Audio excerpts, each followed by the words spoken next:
Hermanos míos, hoy voy a hablarles de algo que rompe matrimonios, destruye familias, desgarra corazones y deja cicatrices que parecen nunca sanar. Voy a hablarles del adulterio, sí, del adulterio. Esa palabra que muchos prefieren no pronunciar, ese pecado que se esconde en la oscuridad pero que tiene consecuencias devastadoras a plena luz del día. Y quiero que sepan desde este mismo instante que si ustedes o alguien cercano ha pasado por esto, hay esperanza, hay sanación, hay un camino de regreso. Porque nuestro Dios es un Dios de misericordia infinita y donde abunda el pecado sobreabunda la gracia. Pero no nos engañemos. El camino es doloroso, requiere valentía, humildad y una entrega total a la verdad. He visto en mi ministerio sacerdotal cómo el adulterio destroza vidas. He escuchado los sollozos de esposas traicionadas, el silencio roto de hombres humillados, el desconcierto de hijos que no entienden por qué su familia se desmorona. He visto la vergüenza en los ojos de quienes cayeron en la tentación y ahora cargan con el peso asfixiante de la culpa. El adulterio no es solo un error, no es solo un tropiezo. Es una decisión que fractura la imagen misma del amor de Dios manifestado en el matrimonio. Es traicionar un juramento sagrado hecho ante Dios y ante los hombres. Es romper la confianza que es el fundamento de toda relación humana auténtica. Pero hermanos, y escúchenme bien, no vine aquí a condenar, vine a sanar. Vine a recordarles que Cristo no vino a juzgar al mundo sino a salvarlo. Que la mujer adúltera, a punto de ser apedreada, encontró en Jesús no solo perdón, sino dignidad restaurada. Que el ladrón crucificado junto a Cristo entró al paraíso ese mismo día. Nuestro Dios no es un Dios que aplasta al caído, es un Dios que extiende su mano y dice, levántate, vuelve a intentarlo, yo estaré contigo. Y eso es exactamente lo que vamos a explorar hoy, las consecuencias reales del adulterio, esas que nadie te cuenta cuando estás en medio de la tentación, y más importante aún, cómo sanarlas. Porque la verdad, hermanos míos, es que el adulterio nunca ocurre en el vacío. Siempre hay un antes, un durante y un después. Hay una serie de decisiones, de justificaciones, de mentiras que nos decimos a nosotros mismos. Y cuando finalmente ocurre, las consecuencias se expanden como ondas en un estanque, alcanzando a personas que ni siquiera imaginamos. Los hijos, los padres, los amigos, la comunidad entera, todos quedan marcados. Y la persona que cometió el adulterio, esa persona que quizás eres tú o alguien a quien amas, esa persona queda destrozada por dentro, aunque externamente intente fingir que todo está bien. Así que los invito a que me acompañen en este recorrido. No será fácil.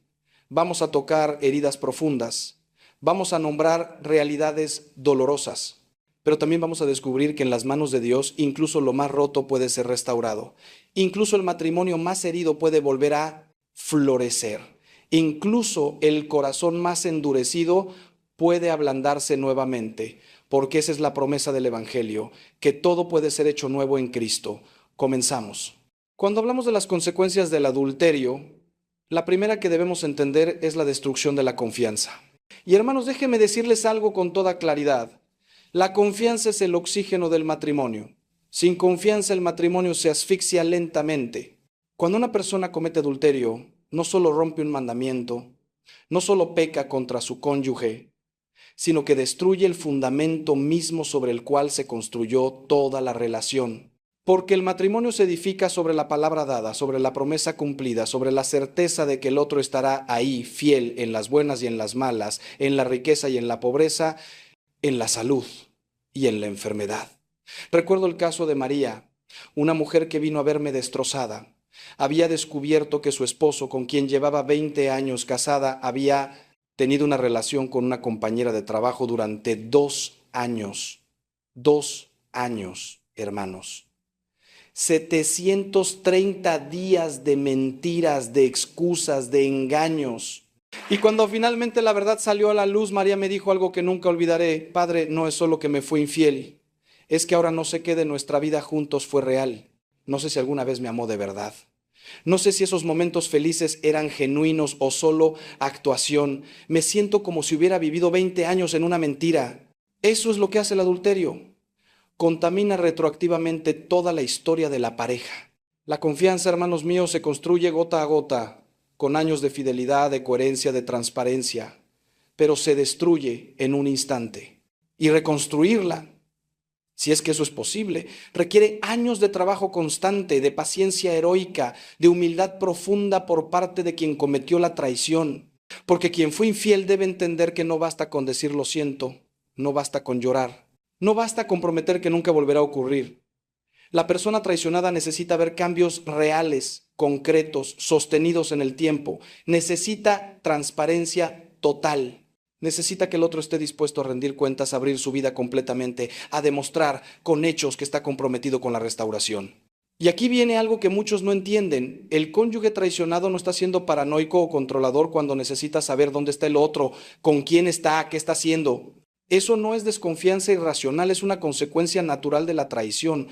Cuando alguien ha demostrado que es capaz de mentir y engañar durante meses o años, la persona herida necesita evidencia constante de que ahora sí está diciendo la verdad. Y quien cometió el adulterio debe aceptar esa realidad con humildad, entendiendo que perdió el derecho a exigir confianza ciega.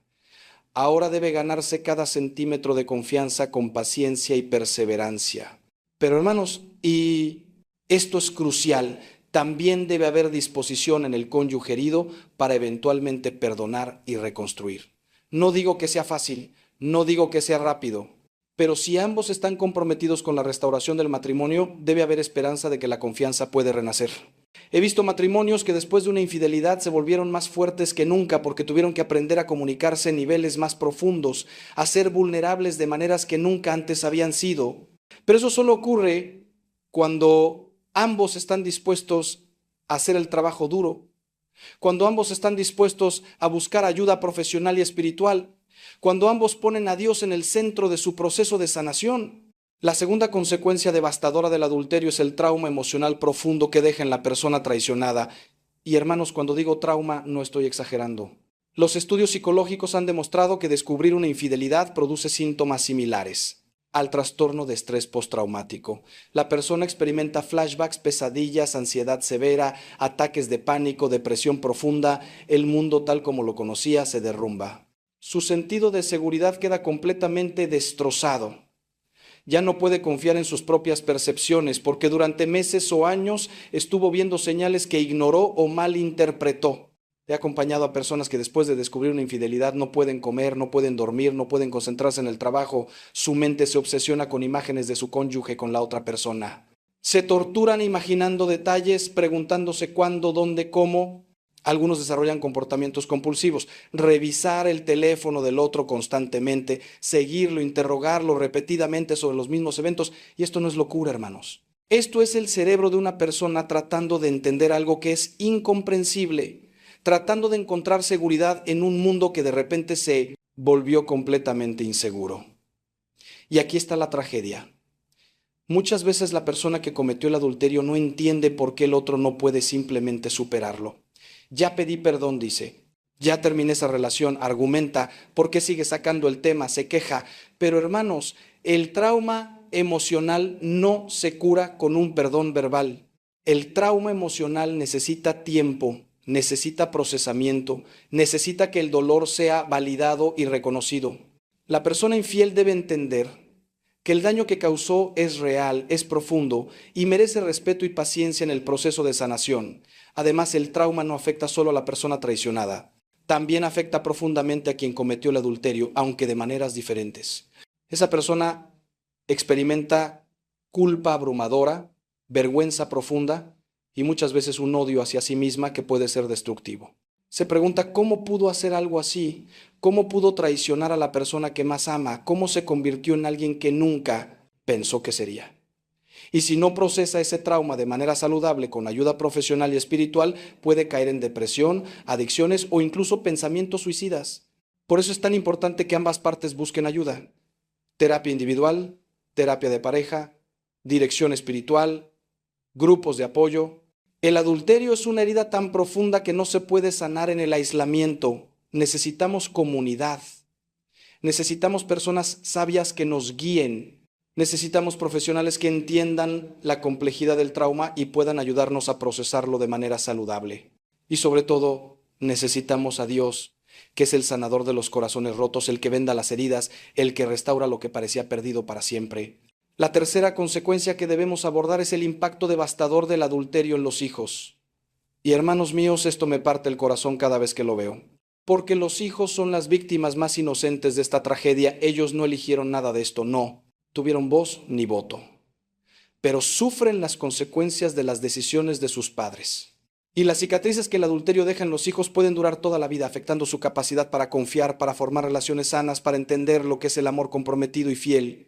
He visto niños pequeños que de repente se vuelven ansiosos, que no quieren que sus padres salgan de casa, que desarrollan problemas de conducta o problemas académicos. He visto adolescentes que pierden el respeto por el padre o la madre que fue infiel, que se vuelven cínicos sobre el amor y el matrimonio, que juran que nunca se casarán porque han visto cómo el matrimonio trae dolor. He visto adultos jóvenes que luchan con problemas de intimidad y compromiso porque el modelo que vieron en casa fue uno de traición y engaño. El adulterio no solo rompe un matrimonio, rompe la visión que los hijos tienen del amor mismo. Y lo más doloroso es que muchos padres, en medio del caos de la infidelidad, olvidan que sus hijos están observando, escuchando, sintiendo todo. Están tan consumidos por su propio dolor, su propia ira, su propia vergüenza, que no se dan cuenta de que sus hijos necesitan explicaciones apropiadas para su edad, necesitan seguridad, necesitan saber que aunque mamá y papá están pasando por problemas, ellos siguen siendo amados incondicionalmente. Los niños no necesitan conocer todos los detalles sórdidos, pero sí necesitan honestidad básica adaptada a su nivel de comprensión. Además, hermanos, los hijos aprenden sobre el matrimonio observando a sus padres. Si ven que después de una infidelidad simplemente se barre todo bajo la alfombra, que nadie rinde cuentas, que no hay consecuencias reales, aprenden que la fidelidad no es realmente importante. Pero si ven a sus padres enfrentando la crisis con honestidad, buscando ayuda, trabajando duro en la restauración, haciendo terapia, orando juntos, reconciliándose genuinamente, entonces aprenden algo precioso, que el amor verdadero puede sobrevivir incluso a las peores traiciones, que el perdón es posible, que la restauración es real. Por eso es tan importante que los padres que están atravesando una crisis matrimonial por adulterio protejan activamente a sus hijos. Que no los pongan en medio, que no los usen como mensajeros o espías, que no hablen mal del otro cónyuge frente a ellos, que no los obliguen a tomar partido. Los hijos necesitan permiso para amar a ambos padres, incluso al que cometió el error. Y ambos padres, especialmente el que fue infiel, deben trabajar conscientemente en reconstruir la relación con sus hijos, en demostrarles que aunque cometieron un error grave con su pareja, su amor por sus hijos es inquebrantable y pueden aprender de sus errores y ser mejores personas. Ahora bien, hermanos, necesito que entiendan algo fundamental. El adulterio no ocurre en el vacío. Hay siempre una progresión, una serie de pasos que llevan a esa traición final. Y entender esta progresión es crucial tanto para prevenir el adulterio como para sanarlo una vez que ha ocurrido. Porque si no identificamos las grietas en el matrimonio que permitieron que la infidelidad entrara, corremos el riesgo de que vuelva a ocurrir. El adulterio rara vez es solo sobre sexo o atracción. Casi siempre es el síntoma de problemas más profundos en el matrimonio que no se atendieron a tiempo. Típicamente el adulterio comienza con desconexión emocional en el matrimonio. Los esposos dejan de comunicarse profundamente. Ya no hablan de sus sueños, sus miedos, sus esperanzas. Las conversaciones se vuelven superficiales, limitadas a logística. ¿Qué hay para cenar? ¿Quién recoge a los niños? ¿Cuándo hay que pagar las cuentas? Dejan de tener citas, dejan de ser intencionalmente románticos, dejan de priorizarse mutuamente. La vida se vuelve una rutina monótona y el matrimonio se convierte en una sociedad funcional más que en una unión de amor apasionado. En ese vacío emocional, la persona vulnerable comienza a buscar conexión en otro lugar. Quizás es un compañero de trabajo que lo escucha, que se interesa por sus opiniones, que lo hace sentir visto y apreciado. Quizás es alguien que conoce en el gimnasio o en un evento social, alguien que despierta esa chispa de emoción que ya no siente en casa. Al principio, la persona se dice a sí misma que solo es amistad. No hay nada malo en tener amigos, se justifica, pero sin darse cuenta comienza a compartir con esa persona cosas que debería compartir solo con su cónyuge. Empieza a confiar en esa persona para apoyo emocional. Empieza a pensar en esa persona cuando no está cerca. Luego viene la etapa de racionalización. La persona comienza a justificar la creciente intimidad emocional con la otra persona. Mi esposo no me entiende, dice la esposa Mi esposa ya no se interesa por mí, dice el esposo. Merezco ser feliz, se repiten. Ya no hay pasión en mi matrimonio, lamentan.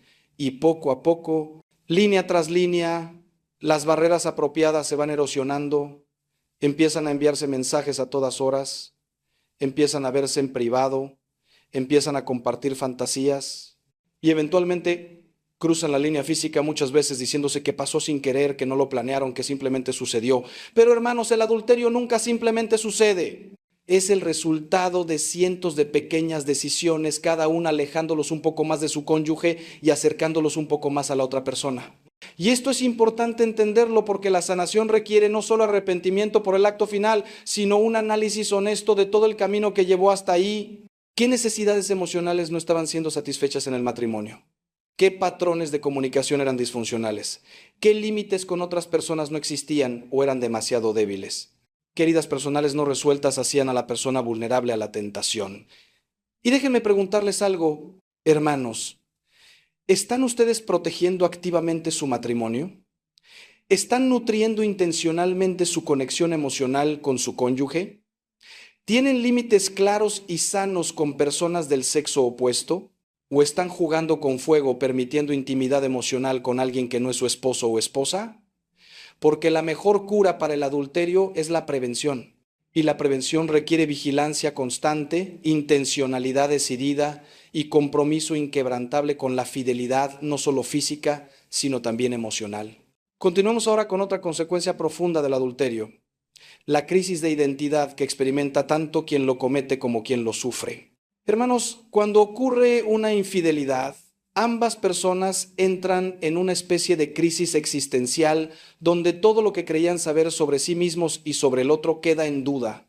La persona que cometió el adulterio se enfrenta a una imagen de sí misma que nunca imaginó. Soy un mentiroso, soy un traidor, soy alguien capaz de causar un dolor inmenso a la persona que amo. Y esa disonancia entre quién pensaba que era y quién demostró ser puede ser absolutamente devastadora. He escuchado a personas que después de cometer adulterio me dicen: padre, no sé quién soy, no me reconozco, siempre me consideré una persona de valores, una persona honorable, y ahora resulta que soy capaz de esto. ¿Qué más soy capaz de hacer? ¿Quién soy realmente? Esta crisis de identidad puede llevar a la persona a cuestionar todo en su vida: sus valores, sus creencias, sus relaciones, su propósito. Y si no se maneja adecuadamente, puede llevar a una espiral descendente de autodestrucción, adicciones o incluso más infidelidades en un intento desesperado de huir de sí mismo. Por otro lado, la persona traicionada también enfrenta una crisis de identidad igualmente profunda. De repente se ve a sí misma como alguien que fue engañado, como alguien que no fue suficiente, como alguien que no pudo mantener el interés de su cónyuge. Se pregunta: ¿qué hay de malo en mí? ¿Por qué no fui suficiente? Soy poco atractivo, soy aburrido, no soy digno de amor fiel. Y hermanos, estas preguntas son profundamente dolorosas porque atacan el núcleo mismo de la autoestima y el sentido de valor personal. Y aquí necesito decir algo con toda claridad. La persona traicionada no tiene la culpa del adulterio. Sí, puede haber habido problemas en el matrimonio. Sí, ambos pueden haber contribuido a la desconexión emocional. Pero la decisión de ser infiel fue tomada por una sola persona. Esa persona podría haber elegido comunicar sus frustraciones, buscar terapia matrimonial, trabajar en el matrimonio, pero en lugar de eso eligió traicionar el pacto matrimonial. Y esa responsabilidad recae completamente en quien cometió el adulterio, no en quien fue traicionado. La sanación de esta crisis de identidad requiere un trabajo profundo de autoconocimiento y aceptación. Para quien cometió el adulterio, significa enfrentar honestamente sus debilidades, sus heridas no resueltas, sus patrones destructivos. Significa entender que cometió un error terrible, pero que no está definido permanentemente por ese error. Puede arrepentirse, puede cambiar, puede convertirse en una mejor versión de sí mismo. Para quien fue traicionado, significa redescubrir su valor intrínseco que no depende de la fidelidad o infidelidad del otro. Significa entender que es digno de amor fiel y que la traición dice más sobre el carácter del otro que sobre su propio valor. Hablemos ahora de una consecuencia que muchos subestiman, pero que es absolutamente real: el impacto espiritual del adulterio.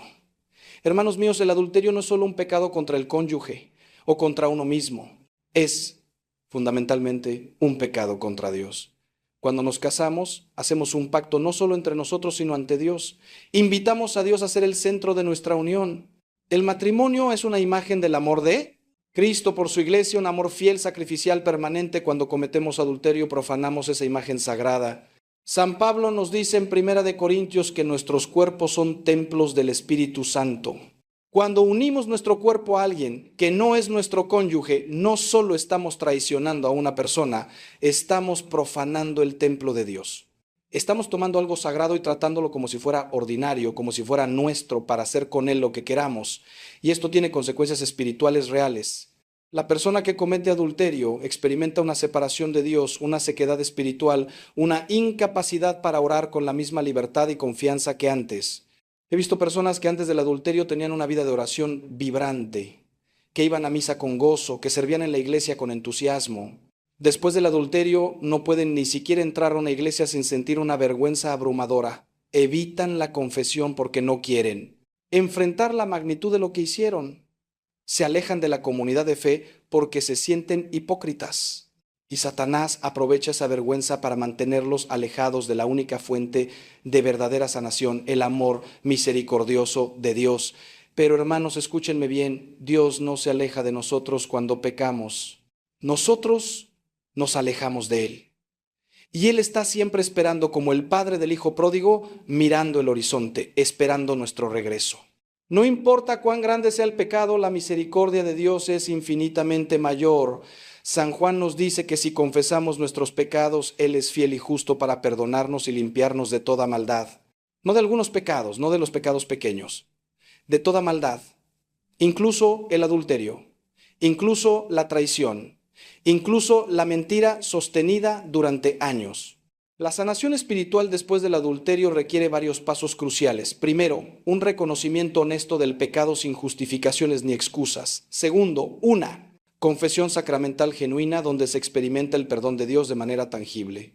Tercero, una penitencia apropiada, no como castigo, sino como medicina para el alma. Cuarto, un compromiso renovado con la vida espiritual, oración diaria, lectura de las Escrituras, participación en los sacramentos, dirección espiritual.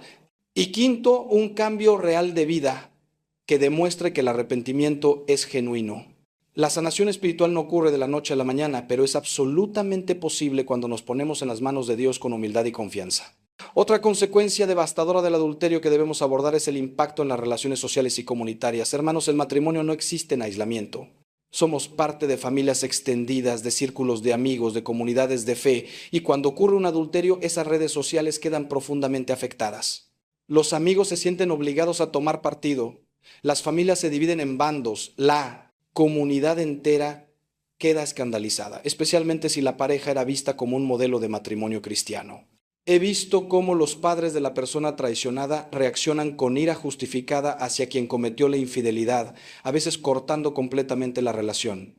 He visto cómo los amigos cercanos de la pareja no saben cómo comportarse, sintiéndose incómodos en presencia de ambos, sin saber si es apropiado mantener amistad con quien fue infiel. He visto cómo la familia de quien cometió el adulterio intenta minimizar o justificar lo ocurrido, causando aún más dolor a la persona traicionada. El adulterio crea ondas concéntricas de dolor que afectan a decenas de personas. Y luego está el tema del chisme y el escándalo. En comunidades pequeñas o en círculos cerrados, la noticia de una infidelidad se propaga rápidamente. La gente habla, especula, juzga. La pareja queda expuesta públicamente en su momento más vulnerable. Esto añade una capa adicional de humillación y dolor que dificulta aún más el proceso de sanación. La persona traicionada siente vergüenza no solo por lo que pasó en privado, sino por lo que todos ahora saben. La persona que cometió el adulterio enfrenta el rechazo social, la pérdida de reputación, la desconfianza generalizada. Pero hermanos, es crucial que como comunidad de fe respondamos al adulterio con justicia y misericordia. Sí, el pecado debe ser nombrado por lo que es. No debemos minimizarlo ni barrerlo bajo la alfombra, pero tampoco debemos convertirnos en una turba que apedrea al pecador. Nuestra respuesta debe reflejar la respuesta de Cristo, defender a la víctima, proteger al vulnerable, pero también ofrecer camino de redención al que cayó. Esto significa crear espacios seguros donde las parejas en crisis puedan buscar ayuda sin miedo al juicio. Significa ofrecer apoyo práctico, cuidado de niños para que puedan ir a terapia, comidas cuando están demasiado destrozados para cocinar, presencia compasiva cuando se sienten solos. También significa ayudar a la pareja a navegar las relaciones sociales después de la infidelidad. Si deciden trabajar en la restauración del matrimonio, la comunidad debe respetar esa decisión y apoyarla, no seguir avivando las llamas del resentimiento. Si deciden separarse, la comunidad debe respetar también esa decisión sin juzgar a la persona traicionada por no poder perdonar. Y en ambos casos, la comunidad debe recordar que ambas personas, tanto quien traicionó como quien fue traicionado, necesitan amor, apoyo y oraciones. Porque todos somos pecadores necesitados de la gracia de Dios y nadie está en posición de tirar la primera piedra. Ahora quisiera abordar una dimensión del adulterio que muchas veces se pasa por alto, el impacto en la tercera persona involucrada. Sí, hermanos, porque en todo adulterio hay 3 personas afectadas directamente: el cónyuge que fue infiel, el cónyuge traicionado y la persona con quien se cometió la infidelidad. Y esta tercera persona, sea hombre o mujer, también sufre consecuencias profundas que necesitamos reconocer, no para justificar su participación en el pecado, sino para tener una visión completa de la devastación que causa el adulterio. A veces esta tercera persona sabía que la otra estaba casada y aún así eligió entrar en la relación. En estos casos, comparte responsabilidad moral por el daño causado. Participó conscientemente en la destrucción de un matrimonio, en el engaño, en la traición. Y aunque muchas veces estas personas intentan minimizar su culpabilidad, diciéndose que ellos no hicieron el juramento matrimonial, la realidad es que colaboraron activamente en que alguien rompiera su juramento. Y eso es pecado grave que también requiere arrepentimiento y reparación en la medida de lo posible. Otras veces la tercera persona no sabía inicialmente que la otra estaba casada, fue también víctima de engaño. Cuando descubre la verdad, experimenta su propio dolor, su propia sensación de traición, su propia vergüenza por haber participado involuntariamente en algo tan destructivo. Estas personas necesitan sanación también. Necesitan perdonarse a sí mismas por no haber visto las señales. Necesitan aprender a establecer mejores límites en el futuro. Necesitan procesar el dolor de haber sido usadas como instrumento de destrucción de una familia. Y hay una realidad particularmente trágica cuando la tercera persona se enamoró genuinamente, creyendo promesas de que el otro dejaría a su cónyuge, de que construirían una vida juntos. Cuando finalmente la persona infiel decide volver con su cónyuge, o cuando la relación clandestina termina, esta tercera persona queda destrozada. No puede llorar su pérdida públicamente porque su relación era secreta y legítima. No recibe compasión porque es vista como la villana de la historia. Queda con un corazón roto que debe sanar en silencio, con vergüenza, muchas veces, sin apoyo de nadie. Hermanos, necesitamos tener compasión también por estas personas, sin justificar el pecado. Ellas también son hijos e hijas de Dios que tomaron malas decisiones, que se dejaron llevar por la pasión, que ignoraron su conciencia, pero que siguen siendo dignas de misericordia. Si una de estas personas busca ayuda espiritual, debemos estar dispuestos a ofrecerla. Debemos llamarlas al arrepentimiento, sí, pero también ofrecerles el camino de la sanación y la restauración. Porque el objetivo del Evangelio no es simplemente condenar el pecado, sino salvar al pecador, y esa salvación está disponible para todos, sin excepción, incluyendo a quienes participaron en un adulterio. Llegamos ahora a un punto crucial en nuestra reflexión. ¿Cómo comienza realmente la sanación después del adulterio? Porque, hermanos míos, después de todo lo que hemos hablado sobre las consecuencias devastadoras, necesitamos hablar de esperanza. Necesitamos hablar del camino hacia la restauración. Y ese camino, aunque doloroso y largo, es absolutamente posible cuando se recorre con la ayuda de Dios y con compromiso genuino de ambas partes. La sanación comienza con la verdad completa. No puede haber restauración construida sobre mentiras o verdades a medias. La persona que cometió el adulterio debe estar dispuesta a responder todas las preguntas de su cónyuge con honestidad total, por más doloroso que sea. ¿Cuánto tiempo duró? ¿Con quién fue? ¿Dónde ocurrió? ¿Con qué frecuencia? Y sí, hermanos, sé que esto es tremendamente difícil. Sé que la persona infiel puede temer que más detalles solo causen más dolor. Pero los estudios sobre recuperación de infidelidad son claros. Los matrimonios que logran restaurarse son aquellos donde hubo transparencia total desde el principio. Porque lo que la persona traicionada necesita no es protección del dolor. es restauración de la realidad. Durante meses o años vivió en una realidad falsa, creyendo cosas que no eran verdad. Ahora necesita saber cuál es la realidad completa para poder procesarla y eventualmente sanar cada secreto que se guarda. Cada detalle que se oculta con la excusa de no causar más dolor es una bomba de tiempo que eventualmente explotará y causará aún más daño. La verdad, por más dolorosa que sea en el momento, es el único fundamento sólido sobre el cual se puede construir la restauración. Pero la verdad debe venir acompañada de arrepentimiento genuino. Y hermanos, el arrepentimiento genuino es mucho más que decir lo siento. Es un dolor profundo por el daño causado. Es asumir completa responsabilidad sin justificaciones, sin culpar al otro, sin minimizar lo ocurrido. Es estar dispuesto a hacer lo que sea necesario durante el tiempo que sea necesario para reparar la confianza rota. Es entender que quien fue infiel perdió el derecho a establecer los términos de la reconciliación. Ahora es el cónyuge herido quien debe ser escuchado, respetado, honrado en cada paso del proceso.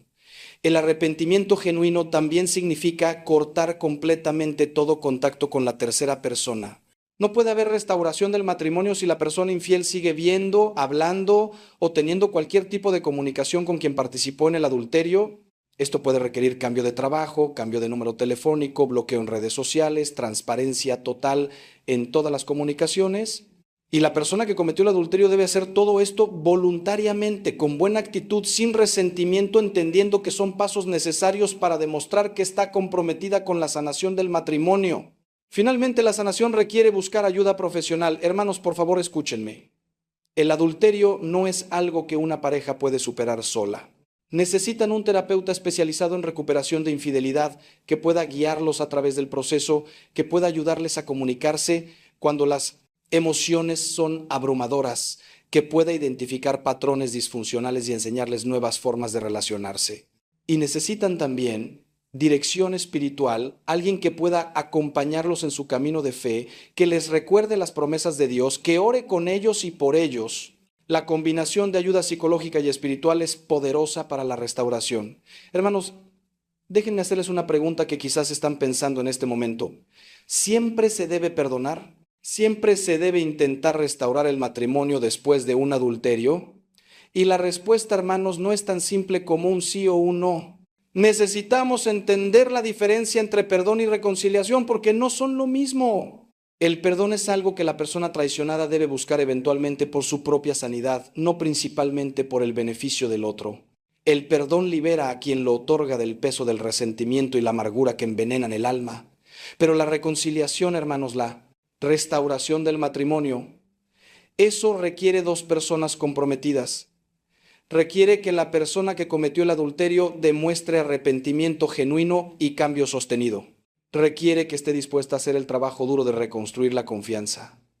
Y requiere que la persona traicionada esté dispuesta eventualmente a abrirse nuevamente, a confiar nuevamente, a amar nuevamente. Si cualquiera de estas condiciones no se cumple, la reconciliación puede no ser posible o recomendable. La Iglesia Católica reconoce que hay situaciones donde la separación es necesaria, incluso apropiada. Si hay abuso físico o emocional continuo, si hay adicciones activas no tratadas, si la persona infiel no está dispuesta a cortar contacto con la tercera persona, si hay múltiples infidelidades sin arrepentimiento real. En estos casos, la persona traicionada no solo tiene el derecho, sino a veces el deber de protegerse a sí misma y a sus hijos estableciendo distancia. Y esto no es falta de fe o falta de perdón. Es sabiduría y cuidado propio apropiado.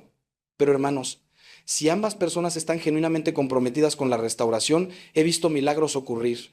He visto matrimonios que después de la infidelidad se volvieron más fuertes, más profundos, más auténticos que antes. ¿Por qué? Porque tuvieron que aprender a comunicarse en niveles que nunca antes habían explorado. Tuvieron que ser vulnerables de maneras que nunca antes habían sido. Tuvieron que enfrentar sus propios defectos y debilidades con honestidad brutal, y al hacerlo descubrieron que el amor verdadero no es solo un sentimiento, es una decisión diaria de elegir al otro a pesar de todo. Estos matrimonios restaurados a menudo se convierten en faros de esperanza para otras parejas en crisis. Pueden decir con autoridad, sí, es posible, sí, duele terriblemente. Sí, hay momentos donde pensarás que no puedes continuar, pero con Dios con ayuda profesional, con compromiso inquebrantable, con paciencia heroica, es posible restaurar lo que parecía irreparablemente roto. Y cuando lo logras, cuando llegas al otro lado, tu matrimonio tiene una profundidad y una fortaleza que solo viene de haber atravesado juntos el valle más oscuro y haber salido del otro lado tomados de la mano. El perdón, hermanos míos, es quizás la parte más difícil de todo este proceso. Y necesito que entiendan algo fundamental. El perdón no es un evento, es un proceso. No es algo que decides una vez y ya está. Es una decisión que tomarás cientos, quizás miles de veces. Porque habrá días donde pensabas que ya habías perdonado, pero algo dispara la memoria y todo el dolor regresa con fuerza abrumadora. Y en ese momento tienes que elegir perdonar nuevamente. El perdón tampoco significa olvidar lo que pasó o pretender que no dolió. Hermanos, nuestros cerebros no funcionan así. Los recuerdos del trauma permanecen. Lo que cambia con el tiempo y el trabajo de sanación es la carga emocional asociada con esos recuerdos. Eventualmente puedes recordar lo que pasó sin sentir el mismo dolor agudo. Puedes hablar de ello sin desmoronarte, pero nunca olvidarás completamente y no se supone que lo hagas. Esos recuerdos, aunque dolorosos, se convierten en parte de tu historia, en testimonio de cómo Dios puede sanar incluso las heridas más profundas. El perdón significa soltar el derecho a la venganza. Significa dejar de buscar formas de castigar al otro por lo que hizo. Significa no usar el adulterio como arma en cada discusión futura. Significa eventualmente desear bien para el otro, incluso si sigues sintiendo dolor por lo que hizo. Y hermanos, esto solo es posible con la gracia de Dios. Con nuestras propias fuerzas, con nuestro propio poder humano, este nivel de perdón es imposible. Pero con Dios todo es posible. Él puede ablandar los corazones más endurecidos. Él puede sanar las heridas más profundas. Él puede dar la gracia para perdonar lo imperdonable. Y aquí está la paradoja hermosa del Evangelio. Cuando perdonamos somos nosotros los más liberados.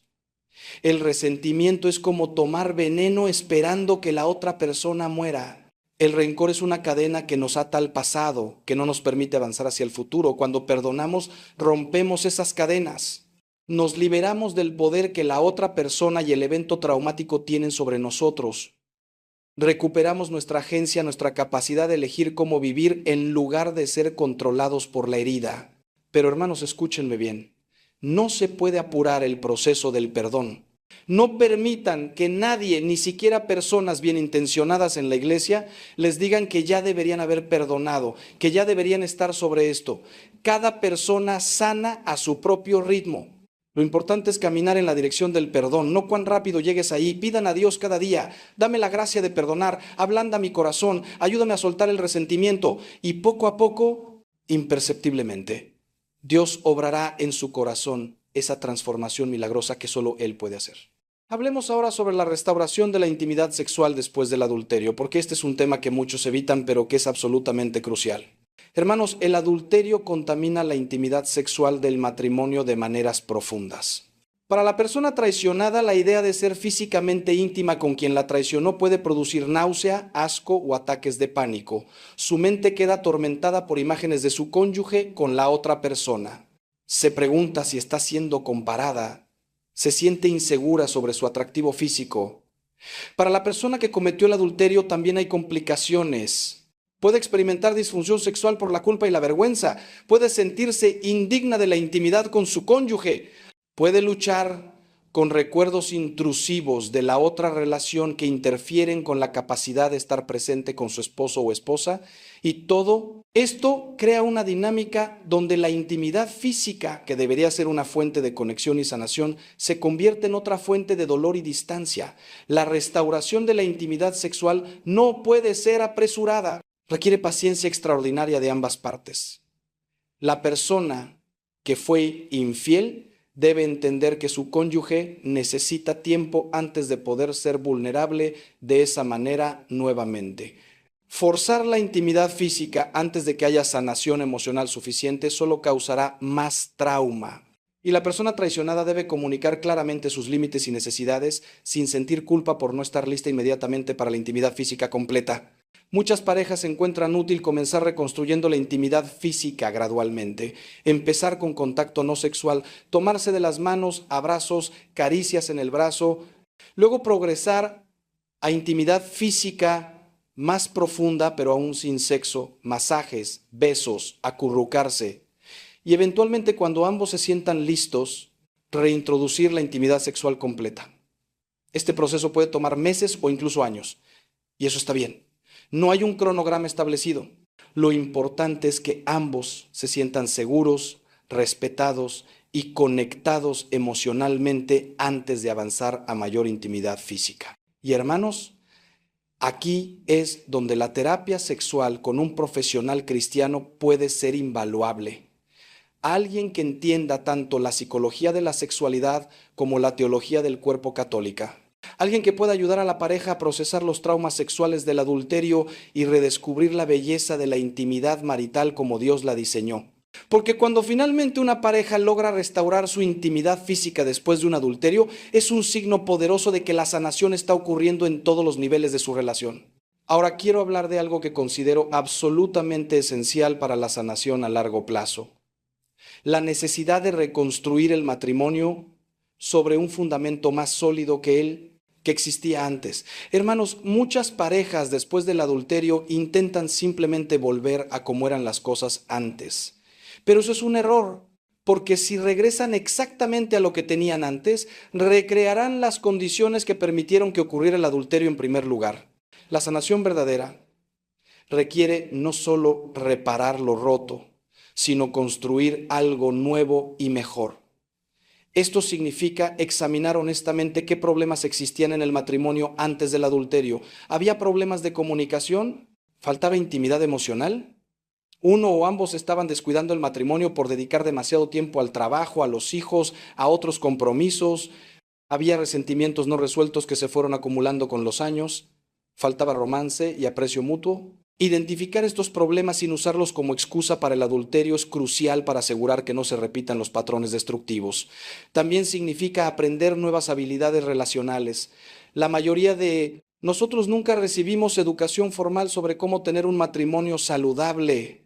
Simplemente intentamos hacer lo mejor que podemos basándonos en lo que vimos en nuestros padres, que frecuentemente tampoco tenían las mejores herramientas. Una crisis como el adulterio puede ser la oportunidad de finalmente aprender cómo comunicarse efectivamente, cómo resolver conflictos constructivamente, cómo expresar necesidades y deseos sin culpa o manipulación, cómo mantener viva la pasión a través de las diferentes etapas de la vida.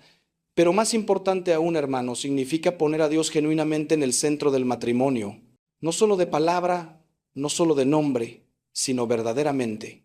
Esto significa orar juntos diariamente. Y sé que muchas parejas encuentran esto incómodo al principio, pero los estudios muestran que las parejas que oran juntas regularmente tienen tasas de divorcio dramáticamente más bajas. Significa leer las escrituras juntos, discutir cómo aplicarlas a su vida matrimonial. Significa participar juntos en los sacramentos, especialmente la Eucaristía y la confesión. Significa también tener una vida de comunidad, no intentar vivir su fe en aislamiento, conectarse con otras parejas que comparten sus valores, que pueden apoyarlos y retarlos a crecer, participar en un grupo de estudio bíblico o un ministerio matrimonial, buscar mentores espirituales, parejas mayores que han navegado las tormentas de la vida y pueden ofrecer sabiduría de su experiencia. Porque, hermanos, el matrimonio es demasiado importante y demasiado difícil para intentar hacerlo solos. Necesitamos a Dios, sí, pero también necesitamos a la comunidad de creyentes que nos rodea con amor, oración y apoyo práctico. Hermanos míos, quiero hablarles ahora sobre algo que he observado en mi ministerio con parejas que están sanando de un adulterio: la importancia de la gratitud en medio del dolor. Sé que esto puede sonar extraño, quizás hasta ofensivo. ¿Cómo puedo estar agradecido por algo tan terrible como una infidelidad? Y no, hermanos, no estoy diciendo que debamos estar agradecidos por el adulterio en sí, eso sería absurdo. El adulterio es pecado, es traición, es destrucción. Pero podemos elegir, en medio del proceso de sanación, encontrar cosas por las cuales estar agradecidos. Agradecidos porque la verdad finalmente salió a la luz en lugar de seguir viviendo en el engaño. Agradecidos porque la crisis los forzó a enfrentar problemas en el matrimonio que habían estado ignorando durante años. Agradecidos porque descubrieron reservas de fortaleza en sí mismos que no sabían que poseían. Agradecidos por las personas que los apoyaron en el momento más oscuro. Agradecidos porque experimentaron la misericordia de Dios de maneras que nunca antes habían conocido. Agradecidos porque el sufrimiento los acercó más a Cristo, quien también fue traicionado por alguien cercano. Esta actitud de gratitud no niega el dolor, no minimiza la traición, pero crea espacio para que la esperanza coexista con el dolor. Y hermanos, esto es crucial porque la sanación no significa que un día de repente el dolor desaparece completamente. La sanación significa que aprendemos a vivir con la cicatriz de manera que no defina completamente nuestra vida. Significa que encontramos significado y propósito incluso en medio del sufrimiento. Como San Pablo escribe, sabemos que Dios hace que todas las cosas ayuden para bien a los que le aman. He visto parejas que años después del adulterio pueden mirar atrás y decir, no cambiaría lo que pasó porque nos hizo quienes somos ahora. No porque el adulterio fuera bueno, sino porque la forma en que lo enfrentaron, la manera en que permitieron que Dios obrara en medio de esa crisis, los transformó en personas más fuertes, más compasivas, más maduras espiritualmente. Y su matrimonio, aunque lleva las cicatrices, es ahora más profundo y auténtico que antes. Eso, hermanos, es la alquimia de la gracia. Dios tomando lo más feo y horrible de nuestra vida y transformándolo en algo bello. Esta transformación también los capacita para ayudar a otros. Muchas parejas que han atravesado la infidelidad y encontrado sanación, se sienten llamadas a acompañar a otras parejas que están pasando por la misma crisis. Se convierten en testimonios vivientes de que la restauración es posible, pueden ofrecer esperanza de manera que nadie más puede porque han caminado ese camino oscuro y salieron del otro lado. Y hermanos, qué privilegio es cuando Dios toma nuestro dolor más profundo y lo usa para aliviar el dolor de otros. Pero para que esta gratitud sea genuina y no forzada, requiere trabajo espiritual profundo, requiere tiempo en oración, llevando el dolor a los pies de la cruz una y otra vez. Requiere meditar en las Escrituras, especialmente en los Salmos, donde los salmistas expresan honestamente su angustia, pero terminan en alabanza. Requiere dirección espiritual con alguien que pueda ayudarnos a ver la mano de Dios incluso en los momentos más oscuros. Y requiere paciencia con nosotros mismos, entendiendo que algunos días podremos encontrar gratitud fácilmente y otros días será una lucha simplemente sobrevivir. Ambos son válidos. Ambos son parte del camino de sanación. Llegamos ya casi al final de nuestra reflexión, hermanos, y quiero hablar sobre algo absolutamente crucial, la prevención. Porque aunque hemos hablado extensamente sobre cómo sanar después del adulterio, la mejor estrategia es prevenir que ocurra en primer lugar. Y la prevención requiere intencionalidad constante, vigilancia amorosa y compromiso renovado día tras día. El matrimonio no es algo que simplemente sucede. Es algo que construimos activamente cada día con nuestras decisiones, grandes y pequeñas. La prevención comienza con proteger activamente su matrimonio de las amenazas externas. Esto significa establecer límites claros con personas del sexo opuesto. No tener amistades íntimas emocionales con alguien que no sea tu cónyuge. No compartir problemas maritales con personas del sexo opuesto que podrían aprovechar esa vulnerabilidad. No ponerse en situaciones donde la tentación es fuerte, viajes de trabajo a solas con alguien del sexo opuesto, quedarse a trabajar tarde solos con un colega atractivo, tomar alcohol en exceso en situaciones sociales sin su cónyuge presente. La prevención también significa nutrir activamente su matrimonio desde adentro, hacer del tiempo de calidad con su cónyuge una prioridad no negociable, tener citas regulares donde realmente se conectan sin la distracción de los niños o el trabajo, mantener viva la intimidad física, no permitiendo que semanas pasen sin expresión física de amor. Comunicarse profundamente sobre sus sueños, temores, esperanzas, no solo sobre logística doméstica. Expresar aprecio y afirmación regularmente, no dar por sentado al otro, significa también cuidar de ti mismo de maneras que te hagan menos vulnerable a la tentación. Abordar tus propias heridas emocionales no resueltas a través de terapia si es necesario.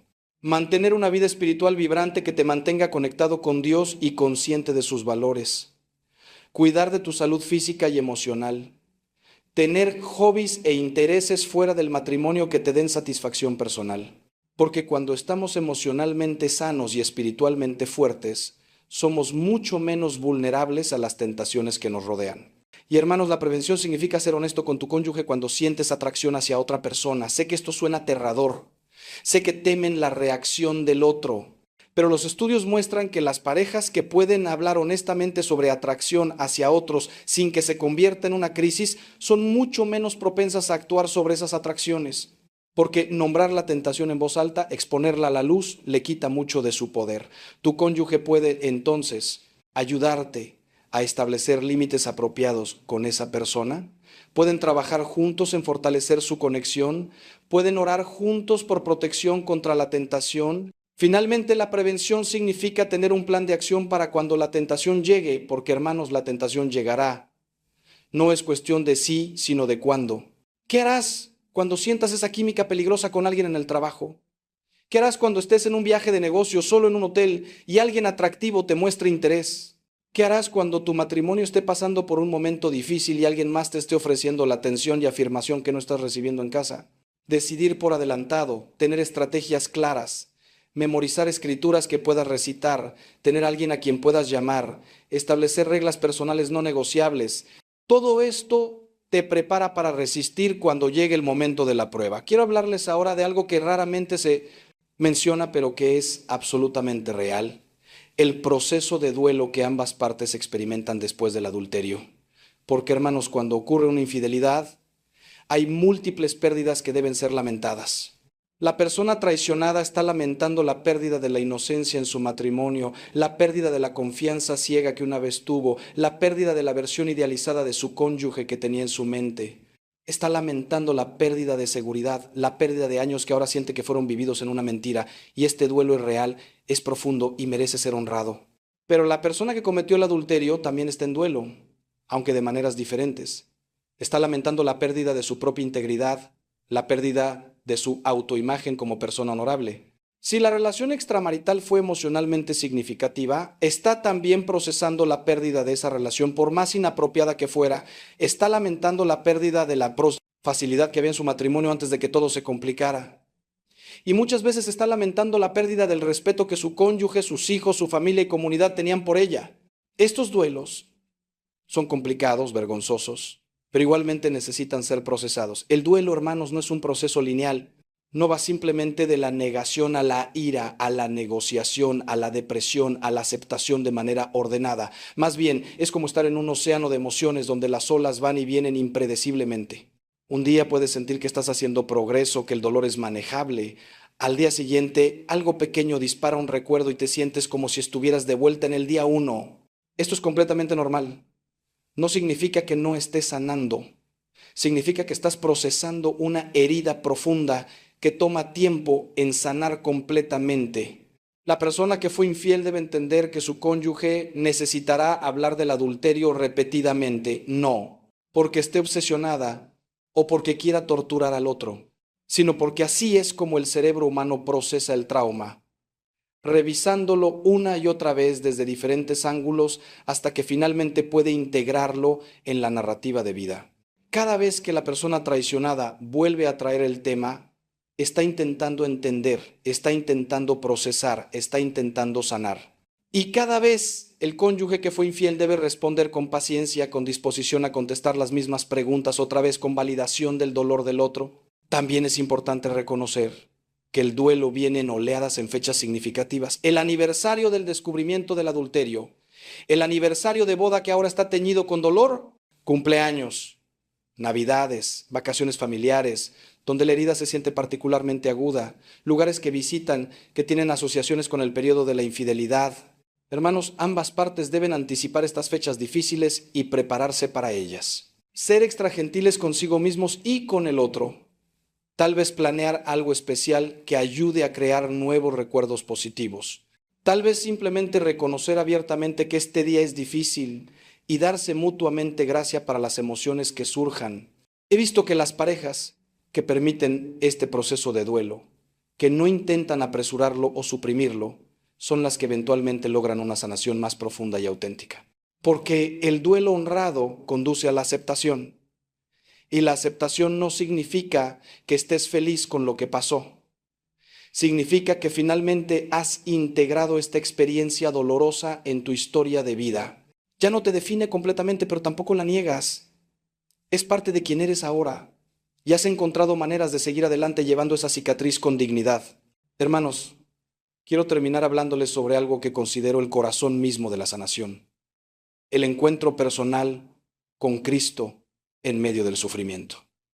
Porque toda la terapia del mundo, todas las técnicas de comunicación, todas las estrategias de reconstrucción de confianza, por más útiles que sean, tienen un límite. Hay un punto donde la sanación humana alcanza su límite y solo el toque divino puede completar la obra. Y ese toque viene cuando nos encontramos cara a cara con Jesús en nuestra noche más oscura. Cristo entiende la traición íntimamente. Él fue traicionado por Judas, uno de sus 12 elegidos, alguien con quien había compartido años de ministerio, comidas, enseñanzas. Fue traicionado con un beso, el símbolo mismo del amor usado como instrumento de traición. Cuando has sido traicionado por tu cónyuge, puedes ir a Jesús y decirle: tú sabes cómo se siente esto. Y Él te dirá: sí, hijo mío, sí lo sé. Y ese conocimiento compartido, esa solidaridad en el sufrimiento, tiene un poder sanador que nada más puede ofrecer. Cristo también entiende el peso abrumador de la culpa. En el jardín de Getsemaní cargó con el peso de todos los pecados de la humanidad, incluyendo el tuyo, incluyendo el mío.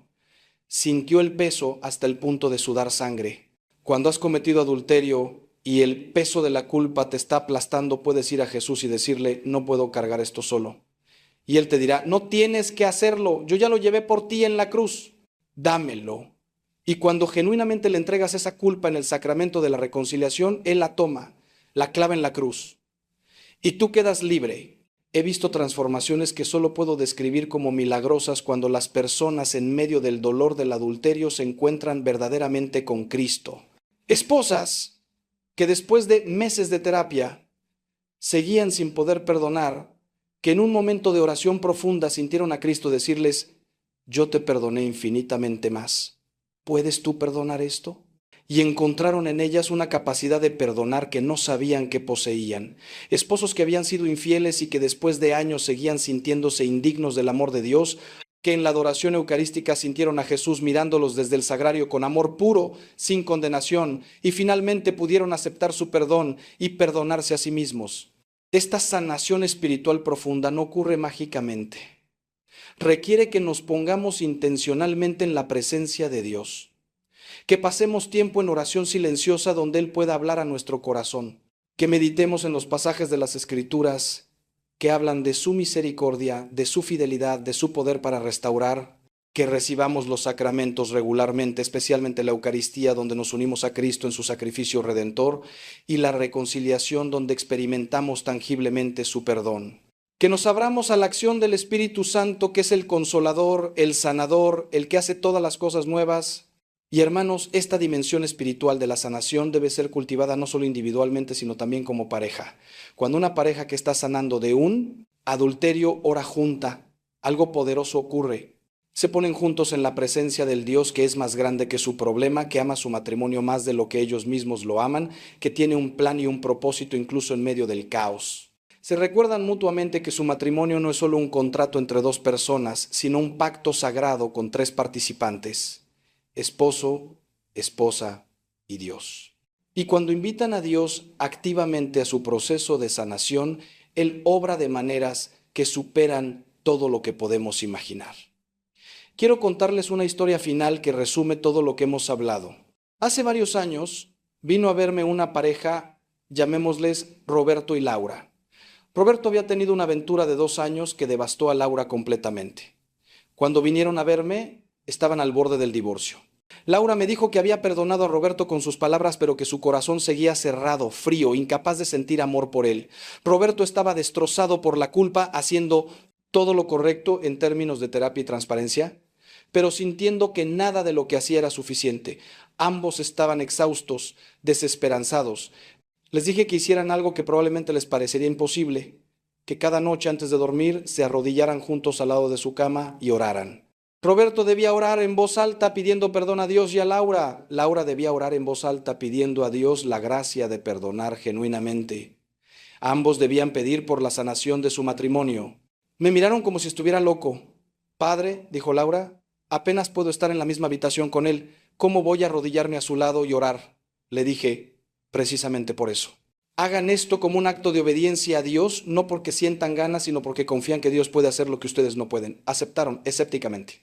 Las primeras semanas fueron mecánicas, forzadas, llenas de lágrimas de dolor y frustración, pero continuaron y lentamente, imperceptiblemente, algo comenzó a cambiar.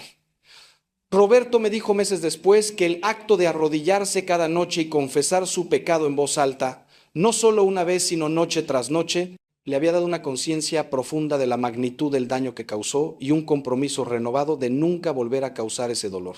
Laura me dijo que el acto de orar cada noche por la gracia de perdonar, incluso cuando no sentía perdón en su corazón, lentamente había ablandado su corazón de maneras que nada más pudo. 2 años después de esa primera visita, Roberto y Laura celebraron la renovación de sus votos matrimoniales en una ceremonia hermosa en nuestra parroquia. No porque su matrimonio estuviera perfectamente restaurado sin ninguna cicatriz, todavía había días difíciles, todavía había momentos de dolor, pero habían encontrado algo más profundo que lo que tenían antes. Un matrimonio fundamentado en la gracia de Dios, forjado en el fuego del sufrimiento y salido del otro lado más fuerte. Me dijeron que nunca hubieran elegido pasar por esa experiencia, pero que ahora, mirando atrás, podían ver cómo Dios la usó para transformarlos, tanto individual como pareja. Esa, hermanos, es mi oración para cada uno de ustedes que está luchando con las consecuencias del adulterio. Que encuentren a Dios en medio de su dolor, que experimenten su poder sanador de maneras que transformen no solo su matrimonio, sino su vida entera. Que se conviertan en testimonios vivientes de que nada es imposible para Dios, ni siquiera restaurar lo que parecía irreparablemente roto. Y que en los años venideros puedan mirar atrás a este tiempo oscuro y ver las huellas de Dios llevándolos a través del valle. Y puedan decir con gratitud genuina, valió la pena. El sufrimiento produjo en nosotros un bien eterno que sobrepasa inmensurablemente el dolor temporal que soportamos. Que el Dios de toda consolación los consuele en su tribulación. Que Cristo, el sanador de los corazones rotos, vende sus heridas. Que el Espíritu Santo, el dador de vida, insufle vida nueva en su matrimonio. Y que María, Madre de Misericordia, interceda por ustedes ante su Hijo.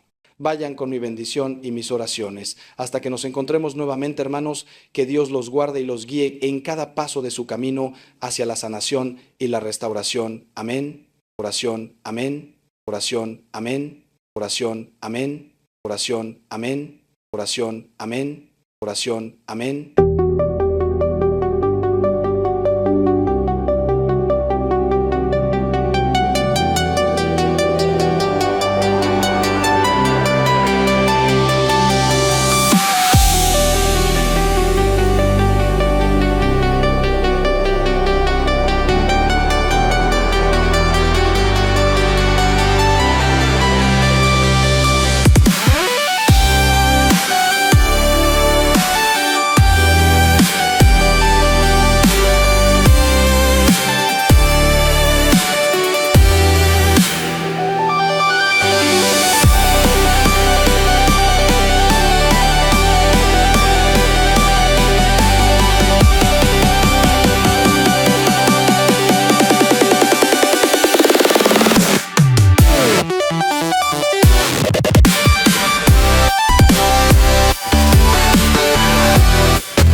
Oh